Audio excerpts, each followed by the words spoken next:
that basically starts with a rod like this. This is 1025 carbon steel, and I'm actually missing the next piece, which is basically the first, where they just bend it. They bend it into almost the lie angle of the iron. And then after that, they go through the first forging step, where you start to see a little bit of a remnants of a golf club. And most forgings are 3 or 4 steps, if it's a nice forging, to get to that final shape. And then you have to come in and machine the face flat. We wanted to get to a point, and then you have to polish it. And we wanted to get to a point where we didn't have to polish the golf club very much, because what happens is all those radiuses around the golf club, when it's hand polished, they vary quite a bit.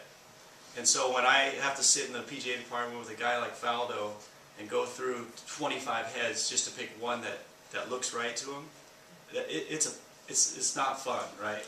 And for us as club makers, it's not good enough. So what we tried to do here was make a golf club that you hardly had to polish, that would be absolutely perfect when you finished it. So we go through a 6-step process. So each forged tool gets it closer and closer to the final shape.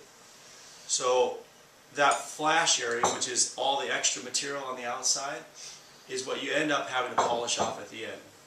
So we reduced that in half. So 0.4 millimeters is what it gets down to. It's about half of what the industry standard is. As well as we move that flash area off the leading edge, which is typical on a forging. It would be flush with the leading edge. You'd have to come in and you polish the leading edge to get that radius. We did it so you didn't have to do that. So that radius of the leading edge, which is so critical in an iron, we don't have to hardly even polish it.